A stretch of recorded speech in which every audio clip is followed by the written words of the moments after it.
And now, a tale well calculated to keep you in suspense. Can the devil really take possession of the mind of man? Listen to Sold to Satan, starring Kermit Murdock, and adapted especially for Suspense by Joseph Cochran from a short story by Jules Archer.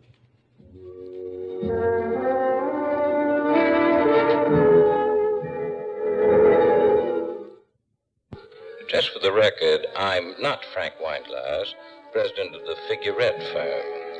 And yet, I'm a significant part of him.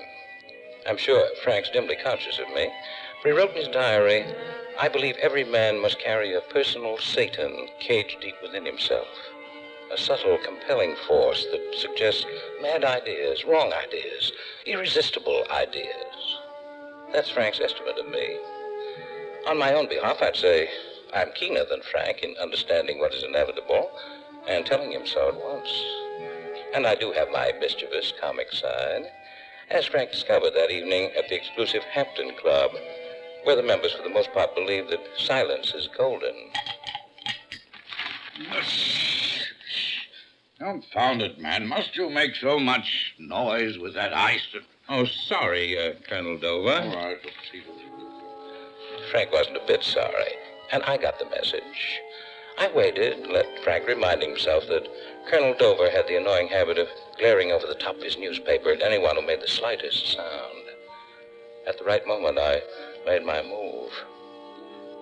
Frank, can you imagine what would happen to this sacred silence if we gave the Colonel the hot foot? Well, after the third scotch, Frank agreed it was a hilarious idea. He got up, walked over to the Colonel, and stopped, pretending to tie his shoe. He lit the match and got back to his chair. We waited. Fire! Great Scott! My foot is on fire! Colonel! Oh, blasted it! If I knew what bounder did that, I'd have him expelled. He would... Steward!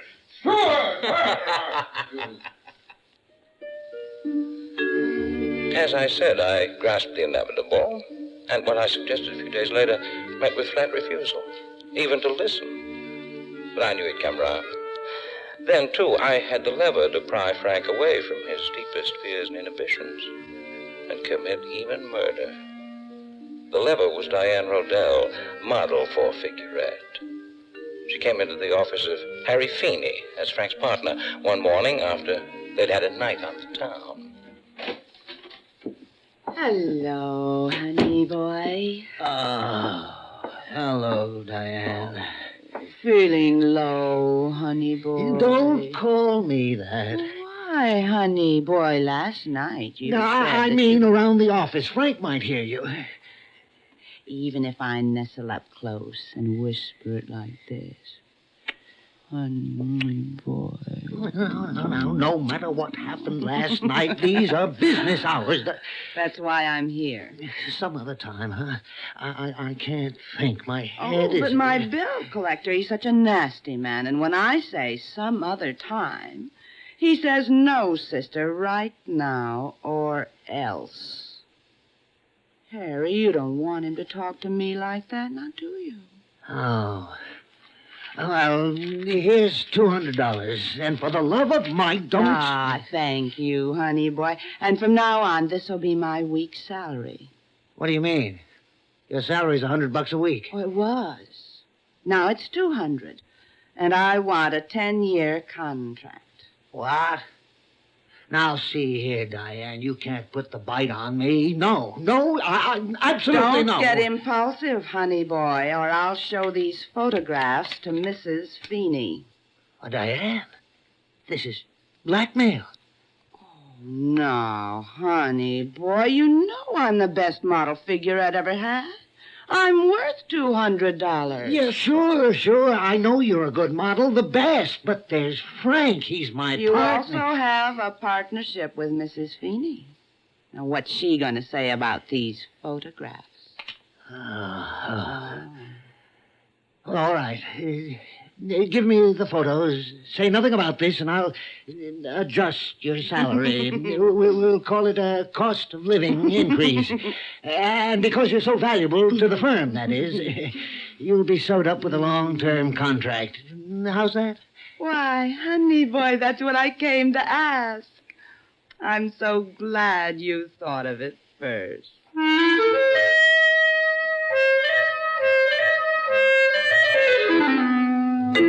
Harry, are you bats?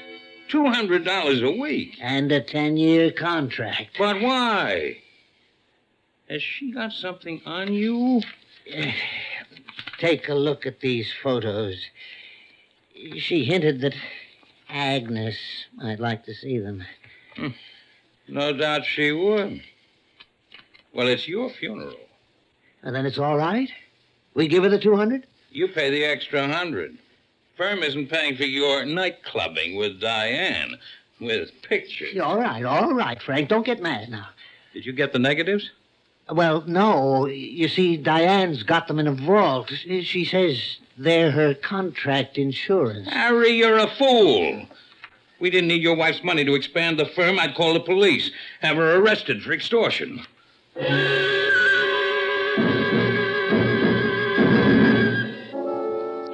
The next time I whispered to Frank, that shocked look didn't come over his face, and he listened. For this time I was able to add, for Doug's sake, to the word murder. Douglas Wineglass was Frank's adopted son. The attachment was even stronger than I realized. Doug handled the firm's advertising. He was a shy boy, 24, who walked with a limp caused by a knee infection when he was a child. This morning he limped into Frank's office, and he was bustling with suppressed excitement. Dad, I've got to talk to you. Well, come in, Doug, come in. Looks as if you had something on your mind. Dad, you're going to become a father-in-law. Son. Oh, that's fine. Really it is. Why, being a father-in-law is pretty close to being a grandfather. Now, who's going to make an honest man of you? She's the girl who makes millions of women buy figurette undergarments. Do you mean Diane Rodell? Dad, I didn't expect that tone from you just because she's a model. Doug, isn't it possible you've let yourself be carried away? I know how it is, a beautiful girl like Diane. Now, don't say anything against her, Dad. She's the sweetest, most sincere, and modest girl I've ever known. I love her, and we're going to be married. Doug, think this over. For a lot of reasons. Give me one. Just one. Well, all right. Ask yourself why Diane, with her looks and her glamour, wants to marry a kid like you who's lame in one leg. I've heard enough, Dad. Nothing you can say will interest me. Not after that. Oh, Doug, come back. I didn't mean it.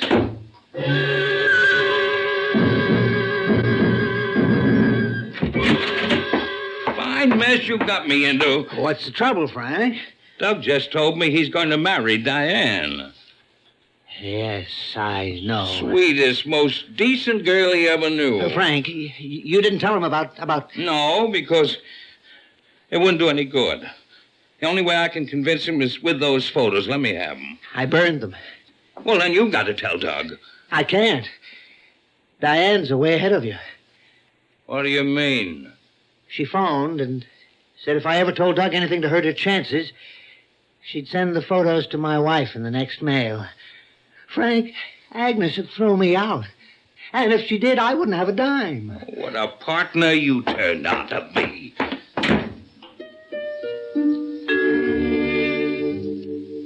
Frank fought off my suggestion to murder Diane. He told himself he could buy her off. He called Diane and arranged to see her that night. Well, I didn't argue. I knew he had to try everything before the inevitable solution. So nice of you to call, Mr. Wineglass. Do sit down. You know why I'm here, so let's skip the preliminaries. Get down to the price. What's your half of figurette worth? $60,000. Let's not play foxy with each other. My source of information tells me it's worth $150,000. The same for Harry Feeney. Except his wife owns his shares. Knowing you can't shake her down, you think you'll get it through Doug. Oh, l'amour. I just can't resist Doug. And vice versa. A grand passion like ours is worth $150,000. Well, good night, Daddy. My boy thinks you're the most decent girl in the world. How perfectly darling of him. You wouldn't ever tell him anything different. Now, would you, Mr. Wineglass?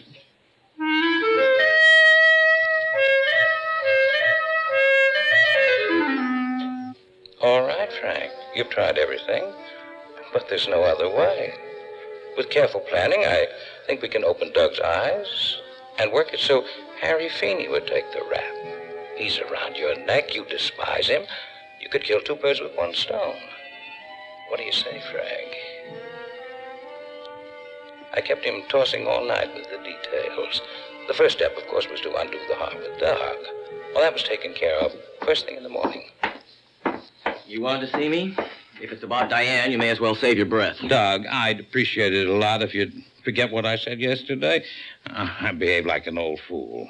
I guess I was touchy about being left in the dark until it happened. Oh, sure, Dad. I understand. I'd have told you sooner, only I wasn't sure she'd have me. To tell you the truth, I wasn't sure about my game leg either. Well, I'm glad she didn't let that stand in the way. She's a wonderful girl. Now, do you think Diane could bear up if I sent you on a business trip? Where do I go, and when will I be back? Oh, you'd leave in the morning for the National Convention of Garment Workers in San Francisco. You'd be gone about 10 days. Well, say, why don't you plan to take the 20th Century tomorrow and show Diane the town tonight?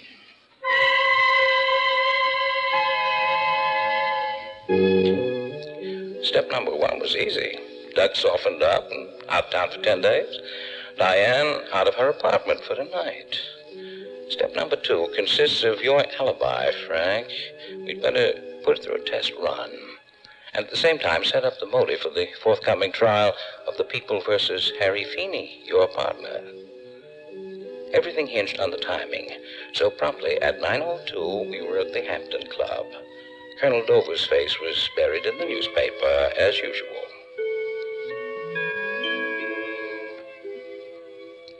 At 9:15, he had turned page 1. Now, Frank, let him have it. Blast it! Oh, sorry, Colonel. Very sorry. Well, that's all right. Perfect, Frank, oh boy. Perfect. 9:20, at my whisper, he rose, slipped out the French window and into the garden. It took 3 minutes to reach the Madison Arms, Diane's apartment house up the street from the club. Entering by way of the cellar, he climbed the 10 flights of stairs without meeting anyone and emerged at the corridor window. He had a bit of luck when he got out on the fire escape and found the window to Diane's room open an inch. 9:30, he was pecking out a note on Diane's typewriter. He finished the note, and at exactly 9:40, he left the apartment, hurried down the stairs, walked to the club, and entered by the same window. He sank into his chair. Colonel Dover had turned another page of the newspaper. Frank wanted to do it right away, but I made him wait a couple of minutes. Now.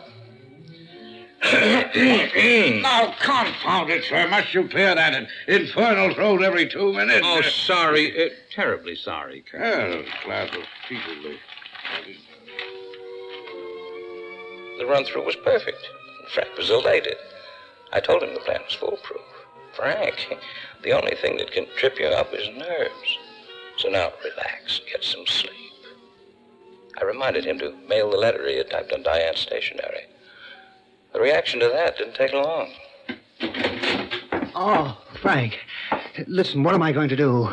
Look at this letter I got this morning. What am I going to do? Well, how do I know that you tell me what it's all about? Well, here, read it. Harry, honey boy. Honey boy, good gracious. I'm afraid the time has come. I need a little extra money. Let's make it $25,000. You can bring it to my apartment tonight at 9:45 sharp.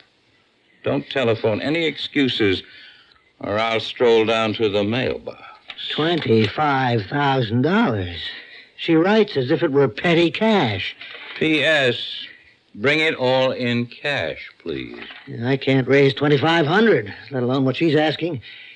Frank, you couldn't see your way clear to let me have it, huh? You'll get it back, every cent. Sure. When Agnes dies. I'll get her to sign over some of the stock to you. I'll convince her. Somehow. All right. Stop sniveling. I'll give you the money. On one condition. Oh, anything you say, Frank. Just this. When you see Diane tonight, get those negatives. Slap her around if you have to, but get them. Understand? Oh, sure. I'll get them even if I have to knock her out. Frank, old boy, you're a real friend. I'll never forget this. Never. Hook, line, and sinker.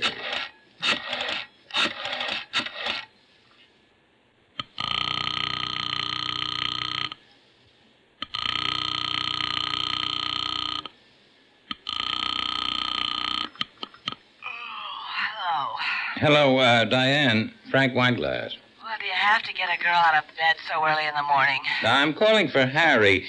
He's got to see you tonight about those negatives. You can tell him. Now, wait, Diane. He's prepared to pay for them. Oh. You can write your own ticket. Well, that sounds interesting. Where's he getting the money? Well, I'm letting him have some. Oh? And he made a killing at the track. What time is he coming? Between 9 and 10. Will you tell Honey Boy I'll be waiting anxiously?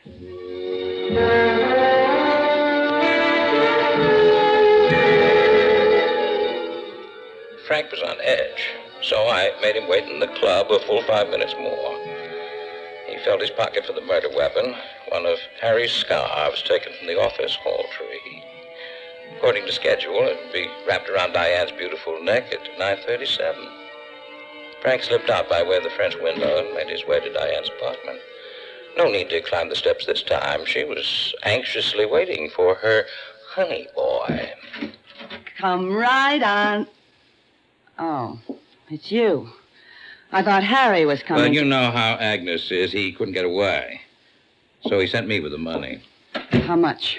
He told me I could name the price. Have you got it with you? If you have the negatives. I've got them. You see them when I get the money. How much? 150 grand. That's what I figured it'd be. It'll break Harry, but, that's his funeral. Sure you want to count it, but you'll find it's all there. 100, two. Oh, you big bum, there's nothing but blank paper here.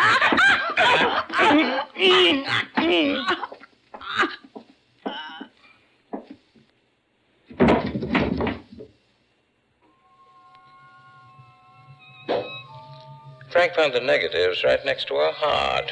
He burnt half of them, leaving enough to show who it was, picked up the fake money, made his way back to the club just as the colonel was turning the second page of the newspaper. Frank slipped into his chair and calmly waited for my signal. Now, by the eternal, sir, this is too much. You, sir, if I hear one peep out of you again, I will... What? Oh, yes, I'm sorry. I beg your pardon. One peep, sir, and I will complain to the steward, sir, and demand your expulsion. I'm dreadfully sorry, Colonel. I promise you it won't happen again, sir. Yes, well, see that it doesn't, sir. Oh, by the way, Colonel. Oh, what now? May I ask a favor? My watch reads 9:20. It stopped. When I entered the club, it was 9:15. Well, it is exactly 9:52. Now, sir, may I go back to my paper? Thank you. 9:52. Only 3 minutes off schedule. We allowed a 5-minute margin for error. Not bad. Diane dead, Doug in San Francisco, and to make it perfect, Harry has promptly let himself in by the door that you left unlocked. He'll reel back and leave his fingerprints all over the place. He'll rush out without noticing the burnt negatives of the scarf, and he'll be frantic until he finds you. Mr. Wineglass, telephone call for you.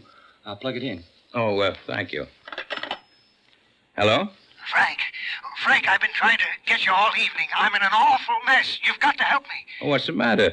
Didn't the meeting with Diane work out? Didn't you get the negatives? Well, that's just it. I haven't been able to get away from Agnes. What? When I was finally able to sneak out to call Diane and tell her I was stuck, she didn't answer. Frank, get to her, find her, and explain. Tell her I'll get there, but it'll be after midnight.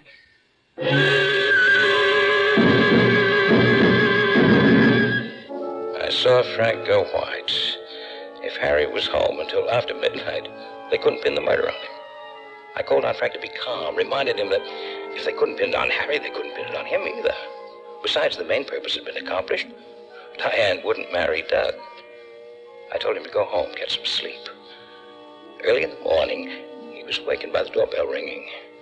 And when he opened the door, he saw an officer. Sorry to disturb you, Mr. Wineglass, but they want to see you at the station. Oh, what's the trouble? Diane Rodell, a model in your employ, has been murdered. Diane? Oh, I see. They want me to give any information I can. Do they suspect anyone?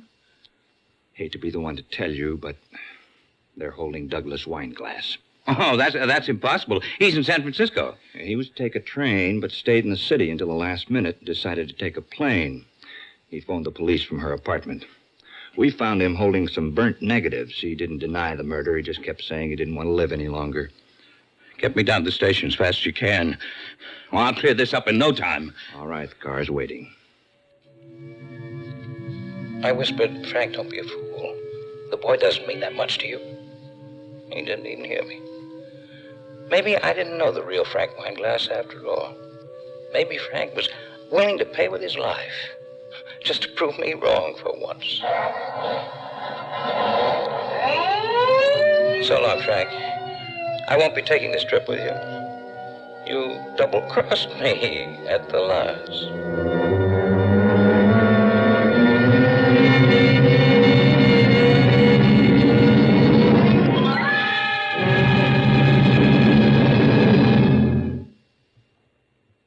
Suspense. You have been listening to Sold to Satan, starring Kermit Murdock, and adapted especially for Suspense by Joseph Cochran from a short story by Jules Archer.